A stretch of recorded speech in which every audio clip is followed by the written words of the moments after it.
আসসালামু আলাইকুম। কেমন আছেন সবাই? আশা করি আল্লাহর রহমতে সবাই ভালো আছেন। অ্যাকাউন্টিং ফ্যামিলির হিসাব বিজ্ঞান ধারাবাহিক প্রক্রিয়ায় আজকে আমি আপনাদের সামনে একটি ছোট্ট বিষয় নিয়ে আলোচনা করব হিসাব বিজ্ঞান থেকে। যারা আমরা একাদশ দ্বাদশ শ্রেণীতে আছি তাদের হিসাব বিজ্ঞান দ্বিতীয় পত্রের আর্থিক বিবরণী বিশ্লেষণ অধ্যায়ের একটি গুরুত্বপূর্ণ টপিক নিয়ে আমি আজকে আপনাদের সামনে কি করব আলোচনা করব। এই টপিকটি খুবই গুরুত্বপূর্ণ, কারণ এখানে আমরা যখন অঙ্কগুলো সমাধান করতে যাই তখন আমরা ক নাম্বার সৃজনশীলে এই প্রশ্নটির সম্মুখীন হই। আর প্রশ্নটির সমাধান না করতে পারলে আমাদের কি হয়, সাধারণত তিনটি ক, খ, গ তিনটি কি হয়ে যায়, ভুল হয়ে যায়।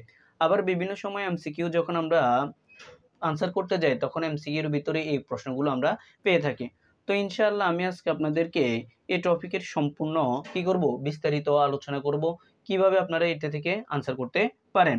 টপিকটা হচ্ছে আমাদের বিক্রিত পণ্যের ব্যয়, মোট মুনাফা এবং বিক্রয়, এই তিনটি নিয়ে আমাদের কি হয়, সমস্যা হয়।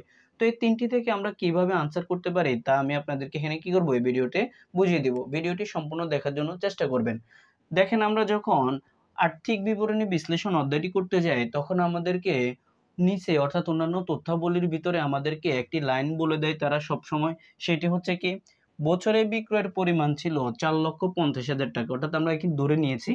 এরপর আমাদেরকে বলে বিক্রিত পণ্যের ব্যয়ের উপর মুনাফার হার 25% হলে আমাদের ক নম্বরে বলে মোট মুনাফার হার নির্ণয় করো অথবা বিক্রিত পণ্যের ব্যয়ের পরিমাণ নির্ণয় করো। এভাবে আমাদের প্রশ্নগুলো দিয়ে থাকে। তো এখানে আমরা অনেকে সাধারণত কি করতে পারি না, যখন পার্সেন্ট দেয় অন্য একটি জিনিসের উপর মান দেওয়া আছে আমাদের বিক্রয়ের, কিন্তু আমাদেরকে বলছে বিক্রিত পণ্যের ব্যয়ের উপর মুনাফার হার, তখন এই বিষয়গুলো নিয়ে আমরা কি করে ফেলি, গুলিয়ে ফেলি। তো ইনশাআল্লাহ আজকে ভিডিও দেখলে আপনারা খুব সহজে এটি সমাধান পাবেন। তার আগে আপনাদেরকে এখানে যে জিনিসটা আমি আপনাদেরকে শিখাবো তা হচ্ছে আপনাদেরকে অবশ্যই একটি বেসিক জিনিস জানতে হবে। তা হচ্ছে আপনারা যখন মোট মুনাফা নির্ণয় করেন, যখন মোট মুনাফা নির্ণয় করতে যান তখন আপনারা এটি কিভাবে নির্ণয় করেন তা আপনাদেরকে একটু ভালোভাবে জানতে হবে। দেখেন, আমরা কি করি, নিট বিক্রয় থেকে আমাদের মূল সূত্র কিন্তু এটি, নিট বিক্রয়। এই নিট বিক্রয় থেকে যখন আমরা বিক্রিত পণ্যের ব্যয়টাকে বাদ করে দিই অর্থাৎ বিয়োগ করি, বিক্রিত পণ্যের ব্যয় এটিকে যখন আমরা বিয়োগ করি তখন আমরা কি পাই, মোট মুনাফার পরিমাণটা পেয়ে যাই। আপনাদেরকে এই সূত্রটা একটু ভালোভাবে জানতে হবে যে আমরা যখন বিক্রয় থেকে অর্থাৎ নিট বিক্রয় থেকে বিক্রিত পণ্যের ব্যয়ের পরিমাণ বের করে দিই তখন আমরা মোট মুনাফার পরিমাণ পেয়ে যাই। কিন্তু এখান থেকে আমাদের আরো দুটি সূত্র হয়। তা হচ্ছে যখন আমাদেরকে প্রশ্নের ভিতরে তারা বলে দিবে বিক্রয়ের পরিমাণ অর্থাৎ নিট বিক্রয়ের পরিমাণ নির্ণয় করো, তখন আমরা কি করব, এই সূত্রটি লিখব। সেটি হচ্ছে মোট মুনাফা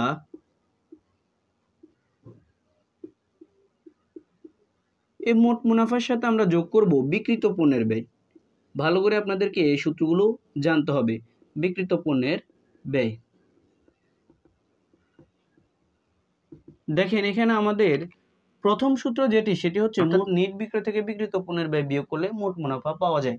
এরপর আমাদেরকে যদি কখনোই বলে নিট বিক্রয়ের পরিমাণ বের করতে, তখন আমরা কি করব, এই মোট মুনাফাটাকে আমরা এখানে নেব, তারপর আমরা কি করব, বিক্রিত পণ্যের ব্যয়ের সাথে যোগ করে ফেলব। দেখেন এখানে আমাদের আরেকটি সূত্র হবে, সেটা হচ্ছে বিক্রিত পণ্যের ব্যয়। যদি আমাদেরকে প্রশ্নের ভিতরে কখনোই বলে বিক্রিত পণ্যের ব্যয়ের পরিমাণ নির্ণয় করো, তখন আমরা কিভাবে নির্ণয় করব, সেজন্য আমরা এখানে লিখব বিক্রিত পণ্যের ব্যয় সমান সমান আমরা বের করব নিট বিক্রয় বিয়োগ মোট মুনাফা, নিট বিক্রয় বিয়োগ মোট মুনাফা। এখন আপনাদের অনেকের প্রশ্ন হচ্ছে এই তিনটি সূত্র আমাদের জন্য অনেকের কি হয়, মুখস্থ করা বা মাঝে মধ্যে আমরা কি করতে পারি, ভুলে যাই, অর্থাৎ কিভাবে আমরা এটি বের করব। তো সেজন্য আপনাদেরকে এখানে একটি জিনিস জানতে হবে, সেটা হচ্ছে আপনারা বিক্রিত পণ্যের ব্যয়টাকে সব সময় ক্রয় হিসেবে ধরে নেবেন। কি হিসেবে, ক্রয় মূল্য হিসেবে ধরে নেবেন। ভালো করে এই জিনিসটি মনে রাখতে হবে আপনাদেরকে, বিক্রিত পণ্যের ব্যয়টাকে আপনারা ক্রয় মূল্য হিসেবে ধরে নেবেন। এরপর আপনাদেরকে দেখেন মোট মুনাফা দেওয়া আছে আর বিক্রয় দেওয়া আছে। ধরে নেন আপনার বিক্রিত পণ্যের ব্যয় অর্থাৎ ক্রয় মূল্য ছিল 100%, ক্রয় মূল্য কত, 100%। এরপর আপনি কি করছেন, মুনাফা করছেন 20%। এখন আমি যদি আপনাকে প্রশ্ন করি তাহলে আপনি টোটাল বিক্রয় করছেন কত, তাহলে আপনারা অবশ্যই এখন খুব সহজে বুঝতে পারতেছেন যে আমি তো ক্রয় করছি 100%, এরপরে আমি কি করছি, আপনার মুনাফা করছে 20%, তাহলে আমাদের নিঃসন্দেহে বোঝা যাচ্ছে এখানে আমাদের 120% হচ্ছে বিক্রয়, 120% হচ্ছে কি বিক্রয়। এই কনসেপ্টটা কি দেখেন, আমরা যখন এখানে নিট বিক্রয় বের করব তখন আমরা সেম সূত্রটা কিভাবে বের করব, ক্রয় মূল্যের সাথে তখন আমরা মুনাফাটা অর্থাৎ বিক্রিত পণ্যের ব্যয়টাকে যোগ করলে আমরা বিক্রয়ের পরিমাণটা পেয়ে যাব। এই সেম কাজ দেখেন, আমরা এখানে কি বলছি, ক্রয় মূল্য 100%, মানে বিক্রিত পণ্যের ব্যয় হচ্ছে 100%। এরপরে লাভ করছি কত, 20%, তাহলে আপনাদের নিট বিক্রয়ের পরিমাণ কত, 120%। দেখছেন আপনারা, অর্থাৎ খুব সহজে আপনাদেরকে মনে রাখতে হবে বিক্রিত পণ্যের ব্যয়টাকে আপনারা ক্রয় মূল্য হিসেবে ধরে নেবেন, তাহলে আপনারা সূত্রটা কি করতে পারবেন, বের করে নিতে পারবেন। এখন আসেন আপনাদেরকে প্রথমে কি বলছে, বলছে মোট মুনাফা বের করতে। তো মোট মুনাফা কিভাবে বের করবেন, দেখেন আপনি বিক্রয় কত পার্সেন্ট, 120%, বিক্রয় 120% এখানে বসাবেন। এরপরে দেখেন আপনি বিক্রিত পণ্যের ব্যয় কত, বিক্রিত পণ্যের ব্যয় হচ্ছে 100%, এই বিক্রিত পণ্যের ব্যয় 100% আপনারা এখানে বসাবেন। তাহলে দেখেন বিক্রয় থেকে যখন আপনারা বিক্রিত পণ্যের ব্যয় 100% বিয়োগ করবেন তখন আপনাদের মুনাফার পরিমাণ আসবে 20%। এভাবে সাধারণত আমাদের কি করতে হবে, এগুলো বের করে নিতে হবে। তাহলে আপনারা খুব সহজে বুঝতে পারতেছেন যে আমাদের এই সূত্র তিনটি কিভাবে মনে রাখা যায়। আমি আপনাদেরকে মনে রাখার জন্য এই টেকনিকটি দেখিয়ে দিয়েছি। আমরা অনেকে কি করি, এগুলো মুখস্থ রাখি, তো মুখস্থ রাখা থেকে কিভাবে বাঁচা যায় সেজন্য আমি আপনাদেরকে এই টেকনিকটি দেখিয়ে দিয়েছি। এখন আসেন আমাদেরকে বুঝতে হবে, যখন আমাদেরকে বলে একটির মান দেওয়া থাকে, যেমন বিক্রয়ের মান দেওয়া থাকে, এরপর আমাদেরকে বলে বিক্রিত পণ্যের ব্যয়ের উপর মুনাফার হার, তো সেক্ষেত্রে আমরা কিভাবে মুনাফার পরিমাণ বের করতে পারবো এবং কিভাবে বিক্রিত পণ্যের ব্যয়ের পরিমাণ বের করতে পারবো সেই বিষয়টি আমাদেরকে একটু জানতে হবে। তো আমি আপনাদেরকে এখানে এটি দেখিয়ে দিচ্ছি। তো এখন আসেন আমাদেরকে এখানে যে জিনিসটি বুঝতে হবে সেটা হচ্ছে মোট মুনাফা আমরা কিভাবে বের করব, অর্থাৎ পার্সেন্ট দেওয়া থাকলে আমাদেরকে, সেজন্য আপনাদেরকে আমি একটি সহজ টেকনিক দেখিয়ে দিব। খুব সহজে আপনারা এটি বুঝতে পারলে আশা করি আপনারা সকল প্রশ্ন, অর্থাৎ যে কোনো প্রশ্ন এইভাবে যদি আসে আপনারা খুব সহজে কি করতে পারবেন, সমাধান করতে পারবেন। তো সেজন্য আমরা এখানে একটি কথা লিখবো। দেখেন আমরা এখন মোট মুনাফার পরিমাণ বের করব, এখানে লিখবেন মোট মুনাফা। মোট মুনাফা কথাটি আপনারা কি করবেন, এখানে লিখে নেবেন। তো মোট মুনাফা লেখার পরে আপনারা এখানে যে পদ্ধতিটি অ্যাপ্লাই করবেন সেটা হচ্ছে, দেখেন প্রদত্ত টাকা, এই কথাটি আপনারা এখানে লিখবেন, প্রদত্ত টাকা গুণ করবেন যা বের করব তার মান, এরপরে ভাগ করবেন যার টাকা দেওয়া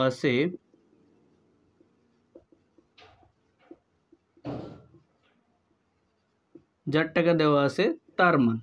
এই কথাটি আপনারা এখানে কি করবেন, লিখে নেবেন। দেখেন আপনারা এটি আপনাদের পরীক্ষার খাতায় না লিখলেও হবে, আপনারা কি করতে পারবেন, এটা অবশ্যই আপনারা পরীক্ষার খাতায় লিখবেন না, কারণ আপনারা এখানে খাতার মধ্যে লিখে রাখবেন। আপনারা খুব সহজে এটি মনে রাখলে কি করতে পারবেন, নিজেরাই বের করে নিতে পারবেন। এখানে আপনারা লিখবেন যখন আপনাদেরকে যে জিনিসটি বের করতে বলবে, অর্থাৎ পার্সেন্ট দেওয়া থাকলে যে জিনিসই বের করতে বলবে তা লিখে আপনারা কি করবেন, প্রদত্ত টাকা গুণ করবেন যা বের করবেন তার মান, আর ভাগ করবেন যার টাকা দেওয়া আছে তার মান দ্বারা কি করে ফেলবেন, ভাগ করে ফেলবেন। এখন আসেন আপনাদেরকে এখানে বুঝতে হবে প্রদত্ত টাকা কি। প্রদত্ত টাকা বলতে বোঝানো হচ্ছে প্রশ্নের ভিতরে যে টাকা দেওয়া থাকবে। এখানে দেখেন মোট মুনাফা বের করতে বলছে, আপনার পুরো প্রশ্নের ভিতরে কার টাকা দেওয়া আছে, দেখেন এখানে দেওয়া আছে বছরে বিক্রয়ের পরিমাণ ছিল 4,50,000 টাকা, বিক্রিত পণ্যের ব্যয়ের টাকাও নাই, মুনাফার টাকাটাও দেওয়া নাই, আপনাদেরকে এখানে দেওয়া আছে শুধুমাত্র বিক্রয়ের টাকা। সেজন্য প্রদত্ত টাকা বলতে এখানে বিক্রয়ের যে 4,50,000 টাকা দেওয়া আছে প্রশ্নে এটি লিখে ফেলবেন। এরপর আপনাদেরকে বলছে যা বের করব তার মান, এখানে উপরে কোনটি লিখবো, যা বের করব তার মান। আমরা কাকে বের করব, আমরা বের করব মোট মুনাফাটাকে বের করব। ক নাম্বার বলছে মোট মুনাফা নির্ণয় করো, অর্থাৎ যা বের করব তার মান। এখন আপনাদের অনেকের প্রশ্ন হচ্ছে যা বের করব তার মান যদি প্রশ্নে দেওয়া না থাকে, এখন তো দেওয়া আছে, দেওয়া না থাকলে কি করবেন তা দেখিয়ে দিচ্ছি। তাহলে দেখেন আমরা বের করব যেহেতু মোট মুনাফা, আর মোট মুনাফার মান কত পার্সেন্ট, সেটি হচ্ছে 25%। এটি আমরা কি করবো, এখানে লিখে ফেলবো। এখন আপনাদেরকে এখানে বুঝতে হবে যার টাকা দেওয়া আছে তার মান, অর্থাৎ এটি কি, আমরা এটি কোথা থেকে বের করব। এখানে আমরা দেখেন যার টাকা দেওয়া আছে, কার টাকা দেওয়া আছে, বিক্রয়ের টাকা দেওয়া আছে পুরো প্রশ্নের ভিতরে, তাহলে আমাদেরকে এখানে বিক্রয়ের মানটা বের করে নিতে হবে। তো আমি আপনাদেরকে একটু আগে দেখিয়ে দিয়েছি বিক্রয়ের মান কিভাবে বের করতে হয়, অর্থাৎ নিট বিক্রয় আমরা কিভাবে বের করি। আমরা জানি মোট মুনাফার সাথে যখন আমরা বিক্রিত পণ্যের ব্যয়টাকে যোগ করে ফেলবো তখন আমরা কি পাবো, বিক্রিত অর্থাৎ বিক্রয়ের মানটা পাই। সেম কাজ এখানে মান বের করার সময়ও দেখেন, আপনি পুরো প্রশ্নের ভিতরে মুনাফার মান দেওয়া আছে 25%, তাহলে আপনাকে এখন যোগ করতে হবে বিক্রিত পণ্যের ব্যয়ের মান। তো বিক্রিত পণ্যের ব্যয়ের মান কত পার্সেন্ট, এটা আমরা কিভাবে বুঝবো? দেখেন এখানে আরেকটি লাইন আপনারা নোট করে রাখতে পারেন আপনাদের খাতায়। আপনারা সবসময় মনে রাখবেন, যার উপর মুনাফা দেওয়া থাকবে তার মান 100। এই লাইনটি আপনারা অবশ্যই মনে করে রাখতে পারবেন।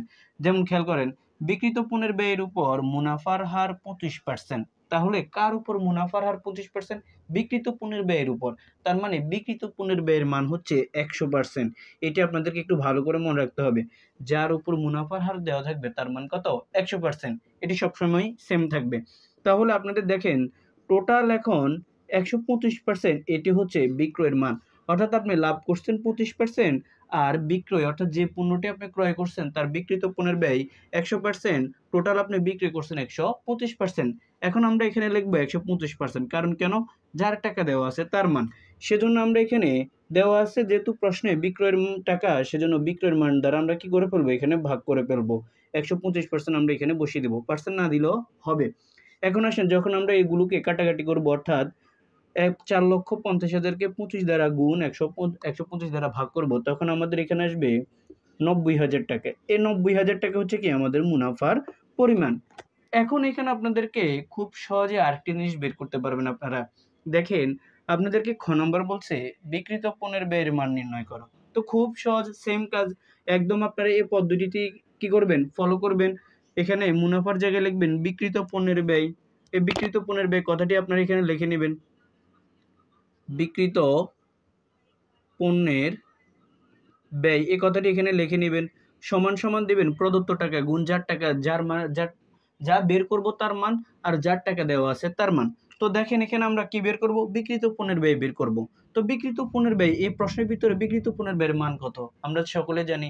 যেহেতু মুনাফাটা আমাদের বিক্রিত পণ্যের ব্যয়ের উপর দেওয়া আছে, তার মানে বিক্রিত পণ্যের ব্যয়ের মান হচ্ছে কত? 100%। তখন আপনাদের এখানে আর 25% হবে না, শুধুমাত্র কত হবে? 100% হবে। এই 100% এখানে বসিয়ে দিবেন। এরপরে কি করবেন, যার টাকা দেওয়া আছে তার মান। প্রশ্নের ভিতরে কার টাকা দেওয়া আছে? দেওয়া আছে বিক্রয়ের টাকা। বিক্রয়ের মান কত পেয়েছি আমরা? 125। সেজন্য 125 দ্বারা আমরা ভাগ করে ফেলবো। তখন আমাদের এখানে যে মুনাফা আসছে 90,000 টাকা, তখন বিক্রিত পণ্যের ব্যয়ের মান আসবে 4,50,000-কে 100 দ্বারা গুণ 125 দ্বারা ভাগ, তাহলে আপনাদের এখানে আসবে 3,60,000 টাকা। এটি হচ্ছে আপনাদের বিক্রিত পণ্যের ব্যয়ের মান। এখন আমরা বিক্রয় কিভাবে পাবো? এই বিক্রিত পণ্যের ব্যয়ের মানের সাথে একটু আগে যে মুনাফা বের করছি আমরা 90,000 টাকা, যখন ওই দুইটিকে যোগ করে ফেলবো তখন আমরা বিক্রয়ের মান পাবো 4,50,000 টাকা। তো এটি সাধারণত আপনাদের কি করতে হয়, প্রশ্নগুলোর মধ্যে সমাধান করতে হয়। তো আশা করি আজকের ভিডিওতে আপনারা পুরো বিক্রিত পণ্যের ব্যয়, মোট মুনাফা এবং বিক্রয় কিভাবে বের করতে হয় খুব সহজে বুঝতে পারছেন। যদি আপনাদের কোথাও বুঝতে সমস্যা থাকে তাহলে অবশ্যই আমাদেরকে কমেন্ট করে জানাবেন। আর আমাদের ভিডিওটি ভালো লাগলে অবশ্যই লাইক, কমেন্ট করবেন এবং সাবস্ক্রাইব করে আমাদের পাশে থাকবেন। আর আপনার বন্ধুদের মাঝে শেয়ার করে দেবেন। সকলেই ভালো থাকবেন। আসসালামু আলাইকুম।